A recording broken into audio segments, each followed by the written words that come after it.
몇 년 전 나는 친구들과 함께 여름 캠핑을 가기로 했다. 도심의 번잡함에서 벗어나 자연과 함께하며 스트레스를 풀고 싶었기 때문이다. 우리가 선택한 곳은 깊은 산속에 위치한 한적한 휴양림이었다. 이곳은 주변에 다른 관광객이 거의 없어 평화로웠지만 동시에 약간 으스스한 느낌을 주는 곳이었다.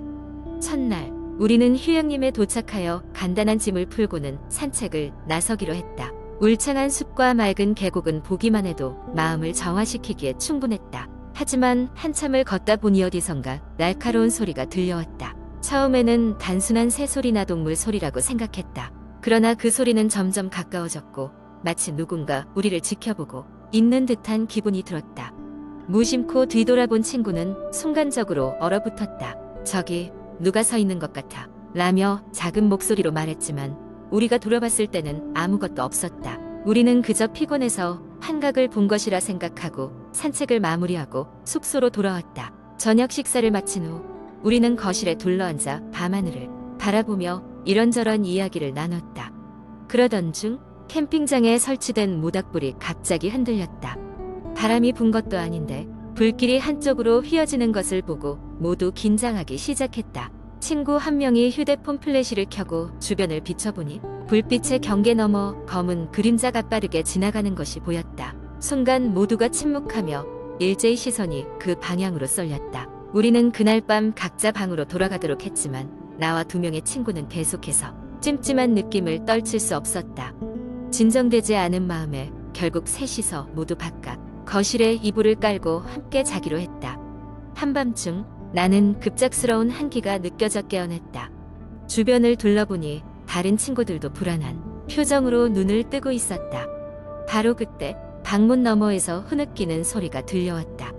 처음에는 바람 소리나 동물 소리일 것이라고 생각했지만 그것은 점점 인간의 목소리로 변해갔다. 누군가 방문을 긁는 소리와 함께 도와줘 라는 희미한 음성이 뚜렷하게 들렸다. 겁에 질린 우리는 방문을 열 용기가 나지 않아 방 안에서 서로 의지하며 방어적인 자세를 취할 수밖에 없었다. 시간은 느리게 흘러가고 우리는 간신히 날이 밝았을 때 문을 열었다. 바깥에는 아무 일도 없었다는 듯 조용했고 밤새 우리의 공포를 자극한 그 흔적은 어디에도 없었다. 다음 날 아침 관리자에게 전날 밤의 일을 이야기했지만 그는 그저 미소를 지으며 우리의 기분 탓이라고 말했다. 그러나 그의 눈에는 어딘가 모르게 회피하는 듯한 느낌이 들었다. 우리는 불안한 마음을 안고 휴양림을 떠나기로 결정했다. 마지막으로 차에 오르기 전 나는 무심코 휴양림의 안내 표지판을 살펴보았다. 그리고 그곳에서 오싹한 문구를 발견했다. 이곳은 오래전 작은 마을이 있었던 자리로 그 마을 주민들은 이유도 모른 채 사라졌다. 묘마을 주민들의 영혼이 아직도 이곳을 맴돈다는 전설이 있다는 이야기였다. 뭔가 모를 소름이 등줄기를 타고 흘러내리며 그저 빠르게 떠나기만을 바랐다. 그 후로도 우리는 가끔 모여 그날 밤 이야기를 꺼내지만 언젠가 다시 그곳에 가볼 용기는 내지 못하고 있다. 사람은 본래 알려지지 않은 것의 두려움을 느끼는 법이다. 그리고 그 두려움이 상상 속에서 실체가 될 때 그것이 진정한 공포가 아닐까 한다. 이 이야기는 많은 한국의 전설과 증언의 영감을 받아 창작된 것으로 이러한 경험담들은 과거와 현재 경계를 넘나들며 사람들에게 긴장감과 호기심을 불러일으킵니다. 두 번째 이야기. 대학 시절 나는 친구들과 함께 학교에서 조금 떨어진 외딴 산장으로 여행을 갔다. 그곳은 잘 알려지지 않은 장소였고 휴대전화 신호조차 잡히지 않는 곳이었지만 한적한 분위기와 멋진 자연 경치 때문에 많은 사람들이 추천하곤 했다. 우리는 주말을 그곳에서 보내며 휴식을 취하기로 했다. 선선한 가을 날씨가 우리를 반겼고 산장에 도착하자마자 우리는 주변을 돌아다니며 경치를 감상했다. 산장은 오래된 목조 건물로 귀신이 나온다는 소문이 있었지만 아무도 신경 쓰지 않았다. 뭐 이런 이야기들은 어디에나 있는 법이니까. 저녁이 되자 우리는 모닥불을 피우고 각자 준비해온 음식을 나누어 먹으며 즐거운 시간을 보냈다. 이야기의 꽃을 피우던 중 한 친구가 갑자기 밤에 저 산장을 한 바퀴 돌면 귀신을 본다는 거 알고 있어? 라고 말했다. 웃음 속에 묻혀 지나갈 얘기였지만 우리 중 몇몇은 그 이야기에 호기심을 보였다. 장난기 있는 친구 중 하나가 겁도 없이 그럼 우리 중에 하나가 언제 한번 돌아봐야지 라고 소리쳤고 내내 웃음소리가 끊이지 않았다. 그날 밤 각자 방으로 돌아갔지만 기분이 왠지 묘했다. 마치 누군가가 우리를 지켜보고 있는 것 같은 느낌이 들었다. 하지만 나는 피곤함에 곧 잠이 들었다. 한밤중 이상한 소리에 잠에서 깼다. 밖에서 무언가 사각거리는 소리가 들리고 있었다. 처음에는 바람 소리겠지 하고 넘겼지만 소리는 점점 선명해지며 무엇인가 주변을 맴돌고 있었다. 나는 소리가 궁금해 살짝 창문을 열고 내다보았다. 달빛 아래 검은 그림자가 산장 주변을 천천히 맴돌고 있었다. 순간 심장이 멎는 듯한 공포가 밀려왔고 나는 창문을 급히 닫고 커튼을 쳤다. 착각일 거야. 그냥 피곤해서 헛것을 본 거겠지. 나 자신을 이렇게 위로하며 이불을 단단히 덮었다. 그러나 다시 잠에 들기도 전에 이번에는 누군가 문을 두드리는 소리가 들렸다. 똑똑똑 똑똑똑. 규칙적인 두드림이 계속되었고 도저히 그냥 무시할 수 없는 정도였다. 나는 무서움이 가득했지만 누군가 장난을 치고 있는 것이라 생각하며 문 앞으로 다가갔다. 떨리는 손으로 문 손잡이를 잡았을 때 두드리던 소리가 멈췄다. 나는 용기를 내어 문을 열었지만 복도에는 아무도 없었다. 이상함에 친구들 방을 두드렸지만 모두 단잠에 빠져 있는지 반응이 없었다. 복도로 나왔을 때 문득 예감이 스쳤다.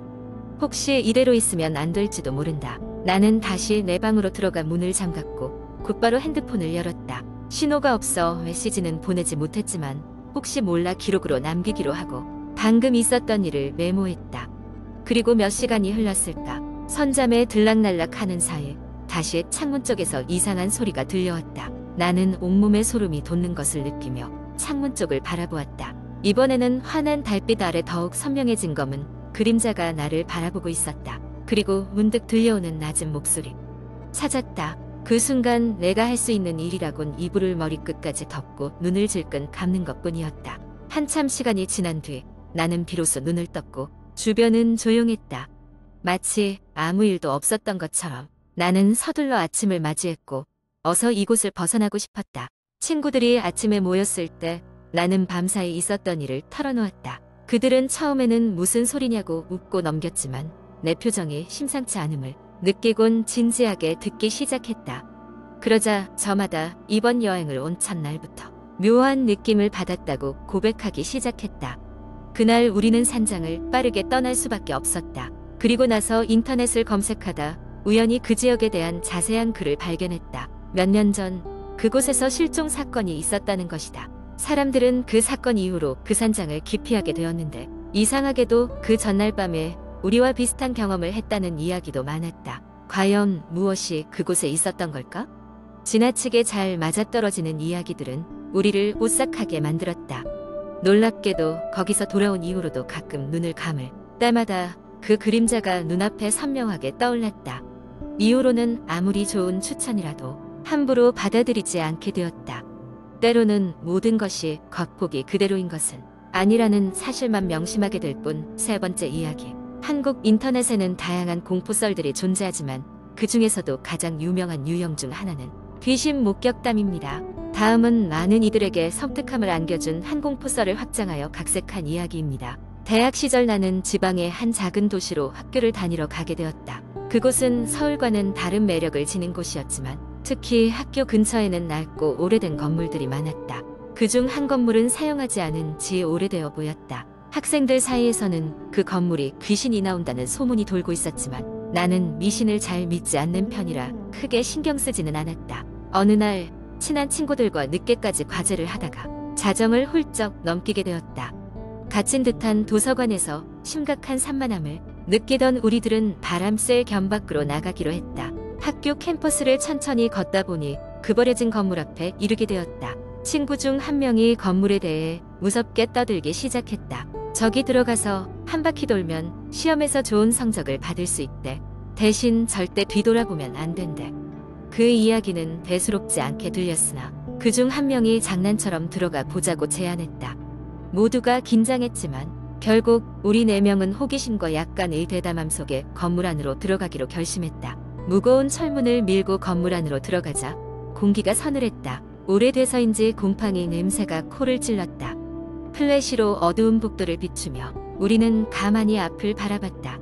벗겨진 벽지와 부서진 가구들이 어지럽게 널브러져 있었다. 복도 끝에서는 이상한 기분이 들었다. 마치 누군가가 우리를 지켜보고 있는 것 같았다. 빨리 돌고 나가자. 친구 한 명이 속삭였다. 우리는 약속한 대로 뒤돌아보지 않기로 했고 차례로 복도를 따라 걸었다. 하지만 중간쯤 갔을 때 이상한 소리가 들려왔다. 마치 뭔가 바닥을 긁는 소리처럼 들렸다. 나는 걸음을 멈추고 친구들을 바라보았다. 모두 소리의 근원을 찾으려 귀를 기울였다. 뭔가 있는 것 같아. 나는 긴장한 목소리로 말했다. 하지만 그때 뒤에서 갑자기 누군가 웃는 소리가 들렸다. 너무나도 기괴하고 차가운 웃음소리였다. 순간 등골이 서늘해졌다. 친구들과 나는 얼굴이 하얗게 질려 서로의 눈을 마주쳤고 머릿속은 공포로 가득 찼다. 나가자. 선두에 선 친구가 속삭였다. 그 순간 웃음소리는 점점 더 크게 들려왔다. 그것은 단순한 상상이 아니었다. 누군가 우리를 조롱하고 있는 듯한 꾸짖는 웃음이었다. 우리는 비명을 지르며 밖으로 뛰어나갔다. 나가는 문을 미친 듯이 밀고 밖으로 나가는 순간 차가운 공기가 우리를 감쌌다. 가슴이 미친 듯이 뛰고 있었지만 이제 안전하다는 안도감이 들었다. 건물 밖으로 나왔을 때 서로를 바라보며 안도하면서도 잔뜩 겁에 질려 있었다. 우리가 들었던 소리는 무엇이었을까? 우리는 다시는 그 건물에 가까이 가고 싶지 않았다. 누군가 추적해오는 듯한 그 웃음소리를 잊을 수 없었고 그 이야기는 한동안 우리를 괴롭혔다. 며칠 후 그 건물에서는 실제로 오래된 사건이 있었던 것으로 드러났다. 부채증이 있었다는 한 교수가 그곳에서 심장마비로 사망했고 그의 영혼이 아직도 그 건물에 머무른다는 소문이었다. 과연 우리가 들었던 웃음소리가 그의 것이었을까? 그 이후로 나는 공포 이야기를 함부로 무시하지 않기로 결심했다. 비록 소문과 이야기가 모두 진실이라고 할 순 없다 해도 그날의 경험은 절대로 잊지 못할 것이다. 이 이야기는 지금도 친구들 사이에서 회자되며 그때마다 우리는 그날의 공포를 떠올리곤 한다.